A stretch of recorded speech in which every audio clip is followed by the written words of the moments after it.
భ్రష్టుపడుతోన్న గవర్నర్ల వ్యవస్థ. గత అనేక సంవత్సరాలుగా గవర్నర్ల వ్యవస్థ మీద విమర్శల హోరు జోరుగా వినిపిస్తోంది. కేంద్రానికి రాష్ట్రానికి మధ్య వారధిగా ఉంటూ సత్సంబంధాలను పెంచే విధంగా కృషి చేయాల్సిన గవర్నర్ల వ్యవస్థ నానాటికి తీసికట్టులా కేంద్రం చేతిలో కీలుబొమ్మలా వ్యవహరిస్తోందని, తద్వారా తమ రాజ్యాంగ విధులను అతిక్రమిస్తోందని రాజకీయ పరిశీలకులు, మేధావులు అభిప్రాయపడుతున్నారు. ఏ దేశ చరిత్ర చూసినా ఏమున్నది గర్వకారణం అని కవి చెప్పినట్లు ఏ రాష్ట్ర గవర్నర్ పనితీరును గమనించినా కేంద్రం అడుగులకు మడుగులొత్తుతూ ప్రజలతో ఎన్నికైన ప్రభుత్వాలను ఇబ్బందులకు గురిచేయటమే లక్ష్యం అన్నట్లుగా సాగుతోంది. దేశానికి స్వాతంత్రం వచ్చినా కూడా ఇంకా బ్రిటిష్ కాలం నాటి రాజ్భవన్లు, రాచరిక అవశేషాలైన గవర్నర్ల వ్యవస్థ అవసరమా? వీటి గూర్చి తెలియాలంటే గవర్నర్ల నియామకం గూర్చి తెలుసుకోవాలి. భారత రాజ్యాంగంలోని ఆర్టికల్ 159 ప్రకారం రాష్ట్ర వ్యవహారాల పరిపాలనలో రాజ్యాంగాన్ని, చట్టాన్ని పరిరక్షించటం గవర్నర్ యొక్క ప్రాథమిక విధి. రాజ్యాంగం ప్రకారం ఒక రాష్ట్రంలో ఎన్నికల్లో మెజార్టీ సాధించిన పార్టీ నాయకుడిని ముఖ్యమంత్రిగా నియమిస్తారు గవర్నర్. మంత్రిమండలి నియామకం కూడా గవర్నర్ పేరు మీదుగానే జరుగుతుంది. శాసనసభను సమావేశపరచటం, వాయిదా వేయటం, అత్యవసర పరిస్థితుల్లో రద్దు చేయటం కూడా గవర్నర్ విధుల్లో భాగమే. అయితే గవర్నర్ అధికారాలన్నీ స్వతంత్రమైనవి కావు. మంత్రిమండలి సిఫార్సుతోనే గవర్నర్ వ్యవహరించాల్సి ఉంటుంది. గవర్నర్ ఇష్ట ప్రకారం మాత్రమే మంత్రుల మండలి అధికారంలో ఉంటుంది. కానీ వాస్తవంగా ప్రభుత్వానికి శాసనసభలో మెజార్టీ ఉన్నంతకాలం గవర్నర్ మంత్రిమండలిని రద్దు చేయలేరు. మనది ప్రజాస్వామ్య దేశం. అందువల్ల ప్రజలు ఎన్నుకున్న ప్రభుత్వ నిర్ణయాలే పాలనలో శిరోధార్యం. పరిపాలనలో గవర్నర్ల పాత్ర నామమాత్రమే. అయితే కొందరు గవర్నర్లు తమ అధికారాలకు పరిమితులు ఉన్నాయని తెలిసి కూడా వాటిని అతిక్రమిస్తూ తమకు గిట్టని పార్టీ ప్రభుత్వాలను వేధించటమే కార్యక్రమంగా పెట్టుకుంటున్నారు. ఇందుకు అనేక ఉదాహరణలు చరిత్రలో కనిపిస్తాయి. గవర్నర్లను ఎందుకు నియమిస్తారు? అసలు ప్రజాస్వామ్య వ్యవస్థలో గవర్నర్లు అవసరమా అనే చర్చ ఎన్నో ఏళ్ల నుంచి నడుస్తోంది. రాష్ట్రాల్లో ప్రజలతో ఎన్నికైన ప్రభుత్వాలు ఉన్నప్పటికీ ప్రభుత్వానికి మంచి సలహాలు ఇవ్వటం కోసం, ప్రభుత్వాన్ని రాజ్యాంగబద్ధంగా నడపడం కోసం, ప్రభుత్వం ప్రజల అభిమతాలకు విరుద్ధంగా నడుచుకోకుండా చూడటం కోసం అత్యున్నత విద్యావంతులను, రాజ్యాంగ నిపుణులను గవర్నర్లుగా నియమించటం కొంతకాలం క్రితం వరకు జరిగేది. చక్రవర్తుల రాజగోపాలాచారి, విజయలక్ష్మి పండిట్, సరోజినీ నాయుడు, భీమ్సేన్ సచార్, ఖండూబాయి దేశాయ్, శంకర్ దయాళ్ శర్మ, శారదా ముఖర్జీ, కోన ప్రభాకర్ రావు, చెన్నమనేని విద్యాసాగర్ రావు, బూర్గుల రామకృష్ణారావు, డాక్టర్ బెజవాడ గోపాల్ రెడ్డి, సుర్జిత్ సింగ్, ఏఎస్ఎల్ నరసింహన్ లాంటి ఎంతో మంది ఉత్తమ గవర్నర్లను ఈ దేశం చూసింది. కొంతమంది మాత్రం రాజ్యాంగ బాధ్యతలు, నిబంధనలను తుంగలో తొక్కి ప్రజా ప్రభుత్వాలను అవమానించి భ్రష్ట చరితులుగా అపఖ్యాతి పాలైన వారు కూడా ఉన్నారు. ఉమ్మడి ఆంధ్రప్రదేశ్ రాష్ట్రంలో గవర్నర్ల వ్యవస్థకే మచ్చ తెచ్చిన వాడిగా ఠాకూర్ రామ్లాల్ గుర్తుండిపోతారు. ప్రజాస్వామ్యబద్ధంగా 200కు పైగా స్థానాలతో గెలిచి ముఖ్యమంత్రి అయిన తెలుగుదేశం పార్టీ అధ్యక్షుడు ఎన్టీఆర్ ప్రభుత్వాన్ని కూలద్రోసి కీలుబొమ్మ లాంటి నాదెండ్ల భాస్కర్ రావును ముఖ్యమంత్రిగా చేయటంలో రామ్లాల్ అత్యంత కీచకంగా వ్యవహరించి ప్రజాస్వామ్య దేవతను మానభంగం చేశాడు. రామ్లాల్ చర్యను నిరసిస్తూ నెల రోజుల పాటు రాష్ట్రం అట్టుడికిపోయింది. రాష్ట్రమంతటా విధ్వంసకాండ చెలరేగింది. దాంతో దిగొచ్చిన ఇందిరాగాంధీ ప్రభుత్వం రామ్లాల్ను హడావిడిగా తొలగించి శంకర్ దయాళ్ శర్మను గవర్నర్గా నియమించి ఎన్టీఆర్ ప్రభుత్వాన్ని పునరుద్ధరించింది. ఆ తరువాత కొంతకాలానికి కుముద్బేన్ జోషి ఏపీ గవర్నర్గా వచ్చారు. ఆమె కూడా ముఖ్యమంత్రికి పోటీగా స్వతంత్రంగా వ్యవహరించడం, ముఖ్యమంత్రిని అవమానిస్తూ మాట్లాడడం, ప్రభుత్వ నిర్ణయాలను తొక్కిపెట్టడం లాంటి దురాగతాలకు పాల్పడ్డారు.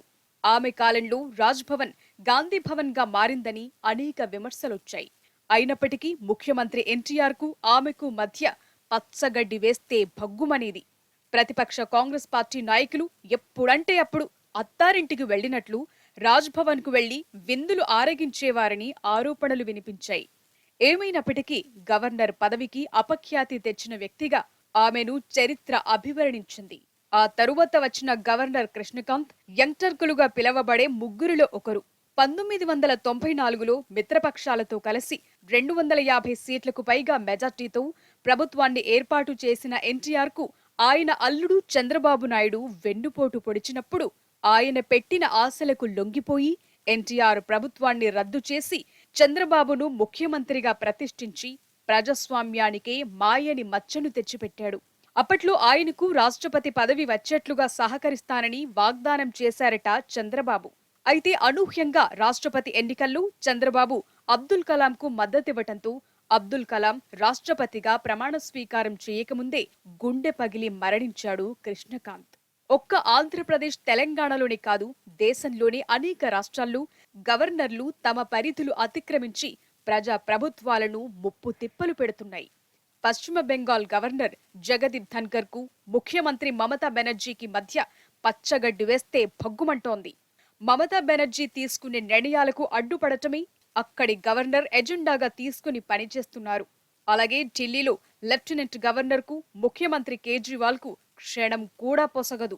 ముఖ్యమంత్రి తీసుకునే ప్రతి నిర్ణయాన్ని రద్దు చేయటమే తన విధి అన్నట్లు గత గవర్నర్ నజీబ్ జంగ్, ప్రస్తుత గవర్నర్ అనిల్ బైజాల్ ప్రవర్తిస్తున్నారు.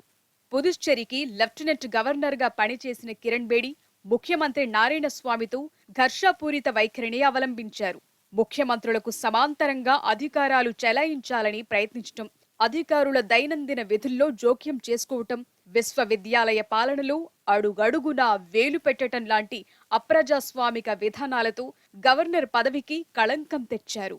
తమిళనాడులో కూడా ముఖ్యమంత్రి స్టాలిన్ తమ గవర్నర్తో ఇవే రకమైన ఇబ్బందులను ఎదుర్కొంటున్నారు. మహారాష్ట్రలో, ఉత్తరప్రదేశ్లో, కేరళలో, కర్ణాటకలో కూడా గతంలో గవర్నర్లు తమ పరిధులు దాటి వ్యవహరించి అపఖ్యాతి పాలయ్యారు. కర్ణాటక రాష్ట్ర గవర్నర్గా పనిచేసిన హన్స్రాజ్ భరద్వాజ్ గవర్నర్ల చరిత్రకే మచ్చ తెచ్చినవాడిగా మిగిలిపోయాడు.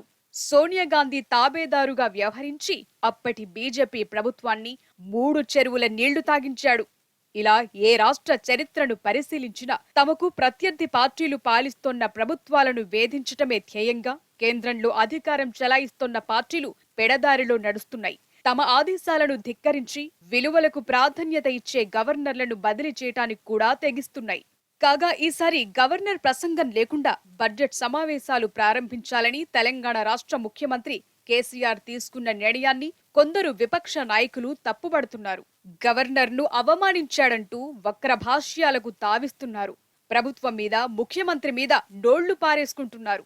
వారి కువిమర్శలు వింటుంటే వారికి అసలు రాజ్యాంగం గూర్చి, గవర్నర్, శాసనసభ సంప్రదాయాల గూర్చి ఏమైనా అవగాహన ఉందా లేదా అనే సందేహం కలుగుతుంది. వాస్తవం మాట్లాడుకుంటే రేపు మార్చి 7న జరగబోయే సమావేశాలు కొత్తవి కావు. గత అక్టోబర్ 8వ తారీఖున వాయిదా పడిన సమావేశాల కొనసాగింపు మాత్రమే ఇది. గవర్నర్ లేదా రాష్ట్రపతి ప్రసంగం అనేది ఒక క్యాలెండర్ సంవత్సరంలో ఒక్కసారి మాత్రమే ఉంటుంది. దాన్నే సంప్రదాయంగా పాటిస్తున్నారు. మరొక విషయం ఏంటంటే, ఒకసారి శాసనసభ సమావేశాలు ప్రోరోగ్ అయితేనే మళ్లీ గవర్నర్ కొత్త సమావేశాలను ప్రారంభిస్తూ ప్రసంగిస్తారు. ప్రోరోగ్ కావటం అంటే సదరు సమావేశాలు ముగిసినట్లుగా గవర్నర్ ప్రకటించటం. గత సమావేశాలు ప్రోరోగ్ కాలేదు, కేవలం వాయిదా పడ్డాయంతే. వాయిదా పడిన సభను తిరిగి ఎప్పుడు సమావేశపరచాలో సభాపతి లేదా సభానాయకుడిగా వ్యవహరించే ముఖ్యమంత్రి నిర్ణయిస్తారు తప్ప గవర్నర్ కాదు. ఈ సమావేశాలకు గవర్నర్ను ఆహ్వానించాలన్న నిబంధన ఎక్కడా లేదు.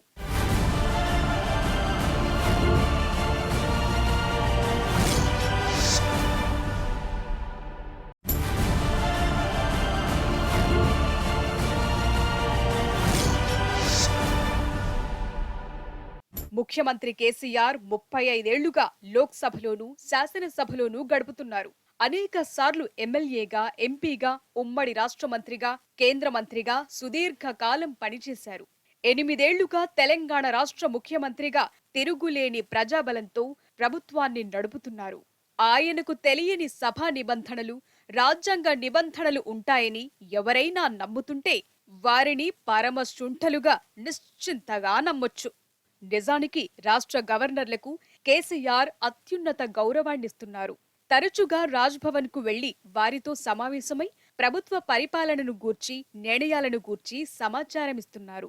గవర్నర్లు మర్యాదపూర్వకంగా ఇచ్చే విందులకు హాజరవుతున్నారు. గత గవర్నర్ ఈఎస్ఎల్ నరసింహన్ 10 ఏళ్ల పాటు ఉమ్మడి రాష్ట్రానికి, తెలంగాణకు, ఆంధ్రప్రదేశ్ రాష్ట్రాలకు కూడా 10 ఏళ్ల పాటు పనిచేశారు. ఆయన తన పదవీ కాలం ముగిసిన తరువాత గౌరవపూర్వకంగా కేసీఆర్ గవర్నర్ దంపతులను సత్కరించిన సందర్భంలో కేసీఆర్ ను తెలంగాణ రాష్ట్రాన్ని వీడిపోవాల్సొస్తోందని కన్నీరు పెట్టుకున్నారు. కేసీఆర్ తనకు ఇచ్చిన మర్యాదకు గౌరవానికి పులకించిపోతూ కేసీఆర్తో తన మైత్రిని స్మరించుకుంటూ భావోద్వేగాలకు గురయ్యారు. అది కేసీఆర్ అందించే ఆత్మీయతానుబంధం. కొమ్ములు తిరిగిన రాజ్యాంగ పండితులు సైతం కేసీఆర్ తీసుకున్న నిర్ణయం సమంజసమే అని ఢంకా కొట్టి చెబుతున్నారు. గవర్నర్ బడ్జెట్ సమావేశాలను ప్రారంభిస్తారని ఎక్కడా ఎవ్వరూ చెప్పలేదు. ఏడాదిలో తొలి సమావేశాన్నే గవర్నర్ ప్రారంభిస్తారు. బడ్జెట్ సమావేశాలకు గవర్నర్ను ఆహ్వానించడం కంపల్సరీ కాదు. రాజ్యాంగంలోని ఆర్టికల్ 176 క్లాజ్ 1 ప్రకారం శాసనసభను ఉద్దేశించి లేదా 2 సభలు ఉంటే ఉభయ సభలను ఉద్దేశించి గవర్నర్ 2 సందర్భాల్లో ప్రసంగిస్తారు. ఒకటి ఎన్నికలు ముగిసి కొత్త సభ ఏర్పడ్డప్పుడు, రెండోది ఒక క్యాలెండర్ ఇయర్లో మొదటి సమావేశంలో మాత్రమే గవర్నర్ ప్రసంగిస్తారు అన్నారు ప్రముఖ రాజకీయ విశ్లేషకులు ప్రొఫెసర్ నాగేశ్వర్ ఈ సందర్భంగా మాట్లాడుతూ. ఇది అభిప్రాయాన్ని ప్రముఖ న్యాయ నిపుణులు, మాజీ కేంద్ర సమాచార కమిషనర్ మాడభూషి శ్రీధర్ కూడా వ్యక్తం చేశారు. ఇది రాజ్యాంగ ఉల్లంఘన కాదా అని. కానీ దాన్ని లోతుగా అర్థం చేసుకుంటే ఇది రాజ్యాంగ ఉల్లంఘన కాదు. ఎందుకు కాదంటే రాజ్యాంగంలో ఎక్కడా కూడా బడ్జెట్ సమావేశాల్ని గవర్నర్ ప్రారంభిస్తాడు, బడ్జెట్ సమావేశాల సందర్భంగా గవర్నర్ ప్రసంగం ఉంటుంది అని రాజ్యాంగంలో ఎక్కడా లేదు. రాజ్యాంగంలో ఉన్నదేంటి? ఈ గవర్నర్ ప్రసంగం నుంచి article 176 of the constitution of India, భారత రాజ్యాంగంలోని 176వ అధికరణ శాసనసభలో గవర్నర్ ప్రసంగం నుంచి ప్రస్తావిస్తుంది. ఇందులో ఏం చెప్తారంటే ఆర్టికల్ 176(1) ఏం చెప్తుందంటే శాసనసభను ఉద్దేశించి, లేదు 2 సభలుంటే ఉభయ సభలను ఉద్దేశించి గవర్నర్ 2 సందర్భాల్లో మాట్లాడతారు. ఒకటి కొత్తగా సభ ఏర్పడినప్పుడు, అంటే సార్వత్రిక ఎన్నికలు అయిపోయి కొత్త సభ్యులతో సభ కూర్పు జరిగినప్పుడు. 2 ఒక ఏడాదిలో తొలి సమావేశం, అంటే first session of the year అనుంది. మొన్న ఇటీవల 2021లో ముగిసిన శాసనసభ సమావేశాలు ముగియలేదు, వాయిదా పడ్డాయి. సైన్ డై అంటారు చూడండి, నిరవధిక వాయిదా. మీటింగ్ ముగిసింది కానీ సెషన్ ముగియలేదు అన్నట్టుగా నరసింహాచార్య గారు మన తెలంగాణ శాసన సభ కార్యదర్శి ఇచ్చిన నోటిఫికేషన్లో ఇవాళ ఉంది. ఏమిటంటే 2వ శాసనసభ 8వ సెషన్ యొక్క మలి సమావేశం, సదస్సు యొక్క మలి సమావేశం 7వ తారీఖున జరుగుతుంది అని. అంటే ఏమిటి? ఇవాళ కొత్త క్యాలెండర్ ఇయర్లో వస్తున్న తొలి సమావేశం కాదనమాట. ఇది కొత్త క్యాలెండర్లో ఇచ్చిన తొలి సమావేశం కావడం కాదు కనుక గవర్నర్ ప్రసంగం ఉండడానికి వీలేదు. ఇక గవర్నర్ వ్యవస్థను పాతాళానికి దిగజార్చిన బీజేపీ కేసీఆర్ పై విమర్శలు చేయటాన్ని ఆర్థిక మంత్రి హరీష్ రావు తీవ్రంగా విమర్శించారు.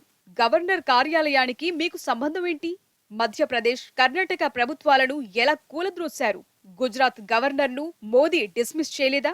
మీరా మాకు మర్యాదలు నేర్పించేది అంటూ హరీష్ రావు బీజేపీపై మండిపడ్డారు. మహిళ కాబట్టే గవర్నర్ను అవమానిస్తున్నారంటూ బీజేపీ అధ్యక్షుడు బండి సంజయ్ ప్రదర్శించిన వాచాలతను కూడా హరీష్ రావు తప్పుబట్టారు.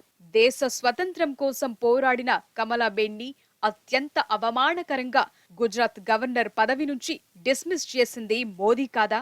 పశ్చిమ బెంగాల్ ముఖ్యమంత్రి ఒక మహిళ అని కూడా చూడకుండా గవర్నర్ ద్వారా ఆమెను వేధిస్తోంది మీ గవర్నర్ కాదా అని నిలదీశారు హరీష్ రావు. మహారాష్ట్రలో మెజార్టీ లేకున్నా రాత్రికి రాత్రి బీజేపీ అభ్యర్థిని ముఖ్యమంత్రిని చేయలేదా?